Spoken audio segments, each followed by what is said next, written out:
you play stupid games, you're gonna win stupid prizes.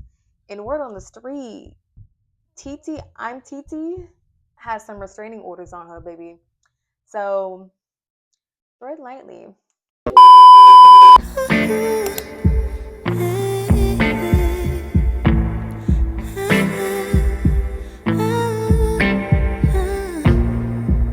Hey y'all, welcome back to my channel. It's your girl Pretty Lynn. This is Pretty Lynn Sovereignty. So of course we're back in the setup, okay? And yes, 2 uploads in a day. What now? Okay. Before we get into what's the reality TV, if you are new here, you stick around long enough and you enjoy what you see, you enjoy what you hear, go ahead and give me a like. Go ahead and subscribe. Hit that ring. Hit that ring. Hit that bell. Ring that bell so that you can be aware of any video that I do post. And that way you can stay connected and you can support your girl. Show up and watch the videos, okay? But today we are going to get into Love Island season 8, episode 24. This episode, I don't know. Let's just get straight into it. So of course the episode starts off with, everybody embracing Carl and embracing Amora. Carl's and Aniya are back, whatever, so they hug off, whatever. She's like, I was just talking about you, da da da da. And he's just excited to be here. So the girls, of course, they meet at the fire pit to all welcome in Amora, pick her brain about what her experience at Casa Amora was. And, the guys did the same thing elsewhere with Carl. And Aniya, she pretty much explains how like she feels like Carl coming back was like a blessing for her because she really thought that that was over. So the fact that he's back, like she's extremely grateful for that opportunity.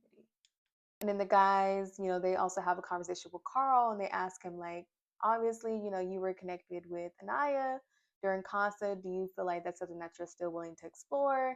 And he says, yeah, like I'm still willing to explore, but I'd be lying if I said like I'm not hurting about it. Like it still doesn't hurt, and I'm definitely gonna have my guard up around this time.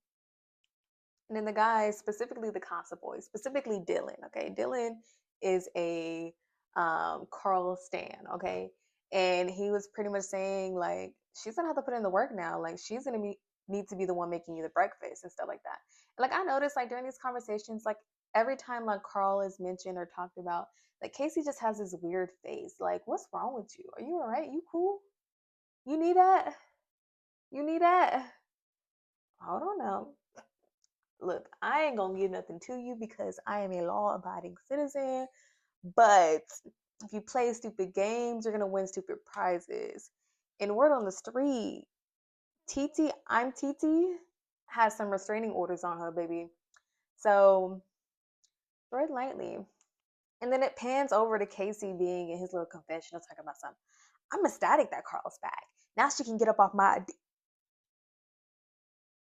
and she can go explore that.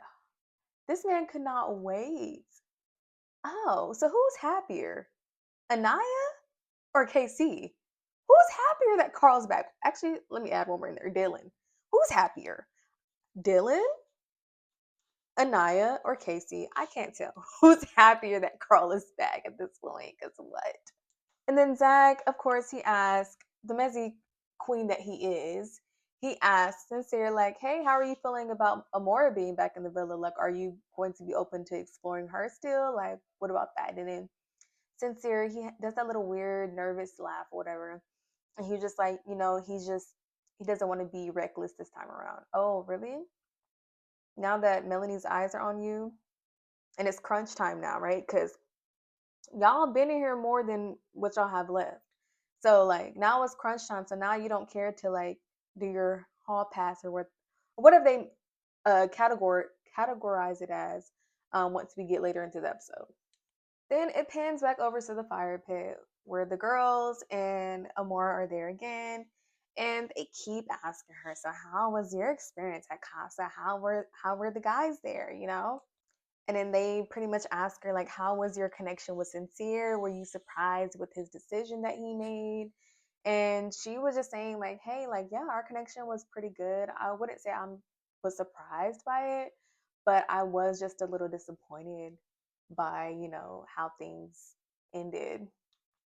And then I think Kata was asking her about, Zach and stuff like that. And she's like, yeah, Zach, he wasn't as bad as Casey was. Casey showed his ass, like, and then Katie was like, wait, what do you mean by that? What do you mean Zach wasn't as bad? So he was bad? Like, what's going on with that? Like, what do you mean? You said he wasn't as bad, so that means he was bad a little bit, but all the girls were telling me that he was fine. So somebody has to be lying. Like, what's going on?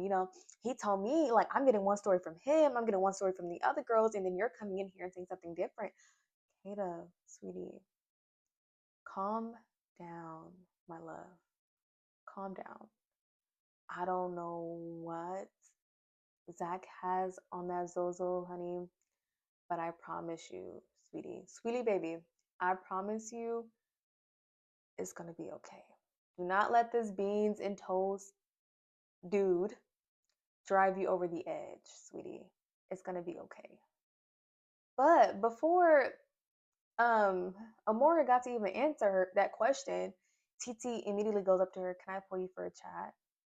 You're sneaky, TT. You're sneaky. So why did you randomly want to pull her for a chat then? Is there something that you don't want her to know or find out? Like, why did you choose to pull her for a chat at that moment? Like, that was just a little off-putting to me. Then Amora and TT go up to the top, and TT pretty much catches Amora up to speed about what's been going on. And she's just like, look, Sincere is completely different in this villa than how he was in Casa. He's a completely different person. When I came here, it was like he dang near act like he didn't even know me or anything like that, when he was not like that at Casa. She was just like, you need to have a conversation with Melanie. You need to tell her about everything that happened between you and Sincere. Like, you cannot let her go down like that. Da, da, da. No, TT, you wouldn't mess. Granted, I do believe that she should have told her, but I'm like, TT, you're very calculated. I'm on to you. I'm on to you. I'm TT. I'm on to you. And then she talks about how Sincere is like the most toxic out of all the guys there, which we've been knew this. We've been knew this. He's Dora. Just add the backpack to him. Like, he's literally Dora, the explorer. Okay, with the A at the end. Then Carl, he comes to the fire pit where the ladies are, and he pulls Aniya for a chat. And everybody's like, hyping it up, whatever. And everybody else that's like elsewhere having chats, they notice that Carl pulls her for a chat too. And everybody's kind of rooting for it. So they go up to Soul Ties, and they're having a conversation. And she's very apologetic for how things went. She was like, I didn't even get to say bye to you. At this point, like at that point, I was really putting his feelings above my feelings. I was doing what, I thought I needed to do to satisfy him instead of looking out for what I needed. And, she's very apologetic about it. She's just like, she doesn't want anybody to ever feel like they were like the second choice or yada yada yada, even though that's kind of what the situation was, really.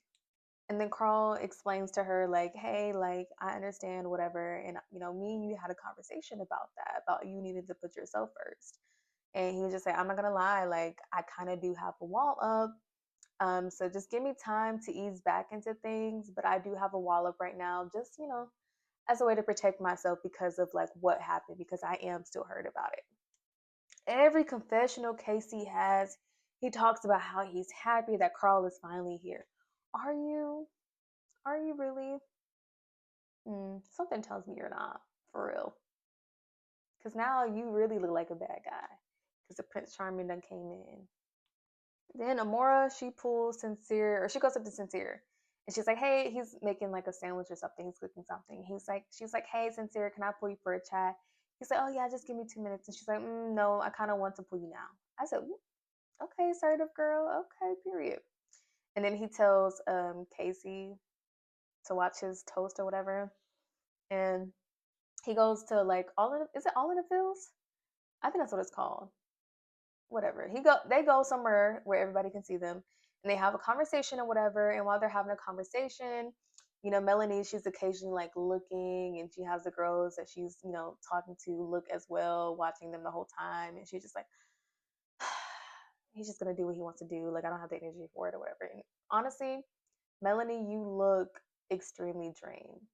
The way you look when you first came into the villa, you do not look like that anymore. Like, you're almost unrecognizable. And that's literally what happens when you deal with a man that chooses to not respect you or acts like he doesn't know your worth. And like, ladies, I really do like want y'all to want more for yourselves. At the end of the day, right or wrong, I'm for the core four at the end of the day. I'm all about accountability, but I'm also about growth as well. These are still young people who are in their early 20s, minus Zach. I mean, minus Bryce, my bad. Y'all are all in your early 20s, so, y'all are still young. Y'all are still learning. I'm still learning too. I'm getting closer to my late 20s, but I'm still learning every day too. But, like, come on, y'all. I still want y'all to want more for yourselves. And then Amora pretty much has a conversation with Sincere about everything. He was just blowing smoke up her behind, just lying per usual. I'm not gonna go too in depth with that. But he's just like, yeah, but I'm happy you're in the villa though. And she's just like, are you? And he's just like, yeah, yeah, I'm happy, whatever. And pretty much friend zones her. And then, try to hug it out and talk about some, I big dog. What? Big dog? Get him out. You gotta go. Next is Jen and Gall. I'm gonna call him Gall now. He's been on long enough for me to learn his name. He was previously the LA Hillbilly, but now that he's been on the screen long enough, his name is Gall. But so Jen and Gall have a conversation or whatever, and pretty much she confronts him with like the reason why, Jaden probably pied or creamed him or whatever. And she pretty much says, like, hey, like, I know that kind of caught you off guard, but the reason why Jaden creamed you was because, I've kind of been feeling like you haven't been really like attracted to me, specifically like sexually attracted to me. I'm a very touchy person, and it seems like you're not really like into that. Gall, you are a great actor because that man, I feel like he knew he did not want Jen, but he knew Jen was an easy target for him to get into the house, for him to actually explore what he wanted. So that's what he did. So now that he feels like he's secure in their house, he doesn't have to play into all the little touchy feely stuff anymore. And he was just telling her, like, look, I'm not into the physical touch stuff. Like, he was saying he was gonna kiss her, but he wanted to kiss her behind the pillows. And it was like everybody's watching this, that, and the third. Who cares? If that's who you like, you're on Love Island. You know what the show is. If America's watching you, you think you going in a speakeasy to kiss somebody that, oh, it's more private? No, we see you. We see y'all everywhere y'all go. Like, I don't know, but he definitely scammed her. And then one thing I noticed was like, people are talking about Carl, saying he wanted to explore Mora. We kind of saw like bits and pieces of that during the After Sun episode. And I can definitely tell. It could just be his kindness, but like he instantly was like, hey, Mora, like, you hungry? Like, I can make you something to eat. Like, what? I'm like, okay, it's starting. He's starting to like make her food. Like, you're wanting to make her something to eat. Like, that's just different. Then Insincere pulls Melanie for a chat, and it's the same conversation that they've had about 300 times. And honestly, at this point, I could just fast forward it because it's the same conversation that they've been having over and over and over again. And it's draining. And Melanie, free yourself, honey. You do not look good at all. Don't get me wrong, you're beautiful, but I'm just saying you just look so drained with this man. Like, I want you to want, like, I want better for you, sister. Like, wake up, please, wake up. Stop being in fairy tale La La Land because clearly this cannot be fairy tale La La Land. Because fairy tale La La Land is a happy place, and this right here is hell. Please come back to Earth at least. Kata then questioned Zach again about Casa Moore because she just didn't, the conversation she had with Amore just didn't sit right with her. And Zach just tells her the same thing over and over again. I chose to come, I took a risk. I chose to come here single. For you, I chose you. Zach, why aren't you mentioning that your other connection at Casa was removed? You're making it seem like you chose between her and the other girl when Kata was your only choice to stay in this island. Like, what do you mean? Corbin and Permita take a shower. The end.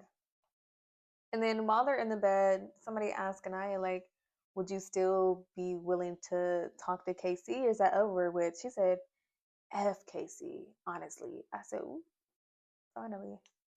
And then as Carl was laying down, he asked Amora, hey, Amora, like, what do you want for breakfast? I said, oh. breakfast. We're progressing. I'm like, you're such a gentleman because none of the other guys were gonna make her breakfast, but you went out of your way to make her breakfast because you know, like, she doesn't have any other connection for real. So like, if things don't work out between him and Anaya, I wouldn't be mad at him and Amora exploring that at this point because I just think that Carl, he deserves to be chosen, and he deserves, I don't know, a great experience. Honestly, he deserves it. He's a good person. Then the next morning, everybody makes breakfast, whatever. Carl makes breakfast for both Anaya and Amora. And then Kenzie, Dylan made breakfast for her, but she asked Gall to also make her coffee. And I'm just like, here she go, having her cake and eating it too. Then Zach pulls Bryce to the dock and he pretty much vents to the fact that he feels like he didn't expect for Amora coming back into the villa. He didn't expect for that to kind of ruin his connection with Kata or whatever. I'm like, here goes Zach again, hating on another black woman, bro. Like, get over it, bro. Just get over it. If you know that you're being honest and you're being in your truth, it doesn't matter what anybody tells your connection. If they can believe you and if y'all's connection is that good, y'all will be fine. It is what it is. And then while Zach was complaining and was pulling his panty out of the bunch that it was in, Bryce was telling him like, I'm really like rocking with my connection with Trinity. Like I'm so happy to be coupled back up with her. And Zach was asking him, do you feel like it's getting closer to like love or anything like that? And he's just like, I feel like it's getting there. He's like, really? Really? Wow. Okay. And then, Bryce is like, yeah, I've been thinking about wanting to ask her to be my girlfriend. Really? A girlfriend? Wow. Wow. Like he was just shocked, aka angry on the inside, eating him up. Next thing you know, Trinity gets a text, and the text pretty much announces that her and Bryce will be going on a date. And all the girls were pumped and excited for Trinity. All the guys were pumped and excited for Bryce. So y'all know how the things go with the dates. Like all the girls go with the girl and help her pick out her outfit for the date. All the guys go with the guy, help him pick out his outfit for the day, give them affirmations, make them feel real good as they are getting ready to head to this date. So, they're ready for the day. They're going to the day, and Trinity says she's just happy that they're getting away from Zach and she can get her man all to herself. I'm like, oh, okay. So not only does America peep it, you peep it too. That's sad. That's sad. They need to have their own space, Zach. Like, back up. Back up. Side note, that partnership with Megan Thee Stallion must be a strong, good paying partnership because last episode and this episode were literally brand deals, ads, dang near. Because they were just mentioning, oh, Megan Thee Stallion line. Oh, you should wear this. Oh my gosh, is that this fit from her style? And then Bryce is talking about some, oh yeah, Megan hooked us up. I'm like, oh yeah, the check must be good. Kenzie ends up talking to Kata about her current connections. She's pretty much just mainly talking about Gall. And Kata's face is like, but I feel like Dylan is a really good guy though, and I feel like he's really into you. She kept having to remind her that. And she's like, yeah, I know, but like Gall is like, who I would really go for on the outside, and I feel like he's so my type. Then go be with him and leave Dylan alone.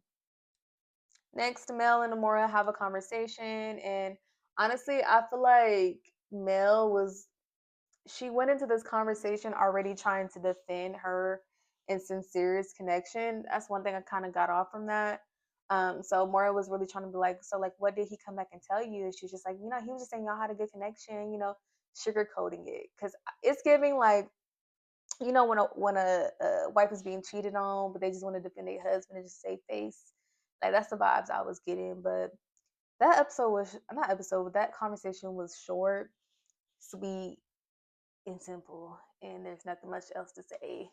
And then Amora said that she was interested in maybe exploring Caleb, and I'm like, girly, I don't think you're Caleb's type. I think he's fine with what he has. I feel like Caleb's the type that likes to stick with what he's comfortable with, and I feel like Jaden is someone who he's more comfortable with, and I feel like he's just gonna stay with that. And then Carmina and Corbin have a conversation, and pretty much she asks Corbin if he's gonna have a conversation with Kenzie, and he's just like, yeah, I think I'm going to have a conversation with her. How are you gonna feel about that? And she's just saying, oh, I don't care, da da da. And then she's just like, I'm, all I want is you, like, I'm closed off. And then he just smiling and he liked that. And he was just like, yeah, I'm closed off too. So they're now closed off. So Bryce and Trinity, they're on their date or whatever. They had like a jet skiing date, to where they drove the jet ski to a boat and they were just on the boat, drinking champagne, talking to each other, looking at each other in the eyes, going swimming. And pretty much Bryce asked her to be his girlfriend and she was just like, shut up. And she was just so happy. And it was a cute moment for them. And, they celebrated, kissed, and they're now official. Corbin ends up pulling Kenzie for the chat, and that chat just got heated pretty quickly. Kenzie was just pretty much standing her grounds on her saying F you, like the way I'm not mad at you finding a connection, it's the way you went about it. You disrespected me so bad. And you did not give me a genuine apology.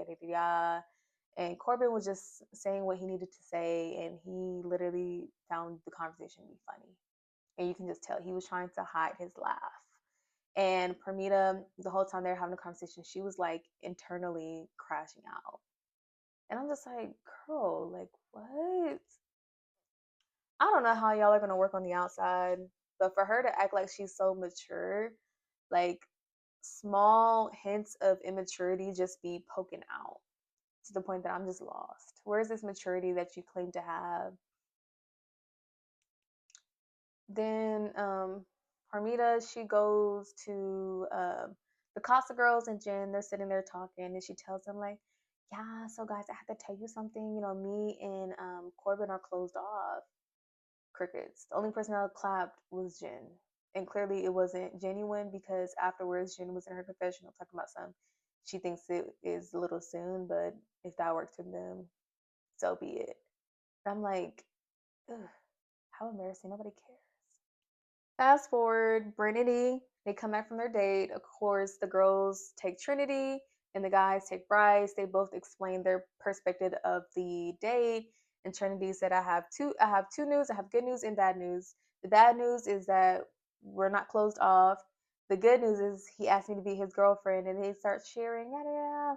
And then the guys see the girls cheering, and they're like, what happened? What happened? What's the news? And then Bryce is like, I sort of kind of asked her to be my girlfriend or whatever, and they all were like cheering him on, woo, da, da, da, da. That's a nice moment. They all support each other, and I'm like, that's very opposite from the reaction that Permita got about her and Corbin being closed off. But okay. And then in the midst of that, Trinity, she screamed out to Zach, and she's like, Zach, I got your man, aha.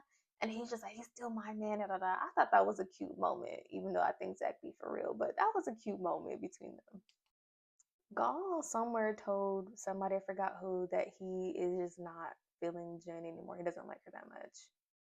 And I'm just like, dang, that was quick. And everybody gets ready for the night or whatever. And they asked Sincere if he's still open to exploring them more, and he's like, nah, that's done and over with. Carl gives the toast, and I'm like, this man is so wholesome. Just so wholesome. Like, I hope you win in life, Carl. Kenzie has a conversation with Dylan. She tells him that she feels strongly about their connection, but she still wants to have a conversation with Gall. Why? What is wrong with you? Why? Gall then has a conversation with Jen and pretty much breaks things off and says that he doesn't feel like they align with each other, and he feels like the other girls don't want to open up and talk to him because they think that he's Jen's man when he don't want her for real. And he just breaks it off with her, and I'm like, dang, that kind of sucks. I feel bad for her, but maybe her time on the villa is just up. Then Casey finally pulls Aniya for a chat. They go to the fire pit, and Casey tells her, you go first. What? So you went I can't talk. So you went out of your way to pull this girl for a chat just to tell her to talk first. Are you okay? And honestly, their conversation, I was over the conversation. But they were able to come to agreement to disagree about how they're feeling. He fake apologized to her. She fake accepted it. That's the end of that. He asked for a hug. She said, F nah. and they went their separate ways. The end. Please be the end of the Aniya and Casey show. I'm sick of it. Turn the channel, turn it off, put it on mute, throw the TV out the window. I'm just over it. Kenzie then pulls Gaul for a chat. They go up to the speakeasy, and of course, Dylan is feeling some type of way. They show Jen's face, but they muted her mic, and she clearly looked annoyed or whatever. And Dylan just looked like he was just uneasy and uncomfortable. Like he just hates this so much. Like he don't like sharing his girl at all. But honey, when you choose a person like Kenzie, I'm afraid you're gonna have to share her with the rest of her roster, which is more than likely one other person. So hate to break it to you. And then, Zach is telling Dylan like she's just never satisfied. It just seems like, she just can't explore enough, yada yada, which is kind of true. Kind of true, but that's who Dylan chose to pursue. So you just gotta accept it. While they're in the speakeasy, Kenzie, she does her little, and I'm just like, girl, what are you doing? Some type of witchcraft? Like, what is that? And she, they pretty much, he tells her that he wrote things off with Jen, and she told him that, she's interested in him, this, that, and the third, just conversations that I don't really care about. And then they just make out. And that's the end of that episode, honestly. This episode was definitely interesting. But tomorrow hopefully gets juicy because tomorrow will be movie night, which I hate that they skipped it last season because I'm like, we really needed it last season, okay? But I'm glad that they brought it back this season, and I'm excited to see what is shown. I'm excited to see if it's gonna cause some mess, some drama. Like I am tuned in, honey, okay? But if you made it this far in the video, I appreciate you. Your girl just be yapping. I be making facial expressions. My eyes be going every direction because baby, I speak with every part of my face, my lips, my teeth, my tongue, my eyes, my eyelashes, my eyebrows, my forehead, my cheeks. Every part of my face is going to speak with me, okay? So that's how you know that I really am serious about what I be talking about, okay? Anywho, thank y'all for watching. Again, if you made it this far, go ahead and give me a like if you like what you heard or saw. Subscribe if you want to continue to see more videos from me. Ring that bell so that you're aware of any time that I do post my videos because they can be posted at any time of the day. I'm gonna work on a more routine schedule, but just bear with your girl. I got real life that I got to deal with, a real job, everything. So I do appreciate y'all for tuning in, and I'll see you on the next episode. Bye.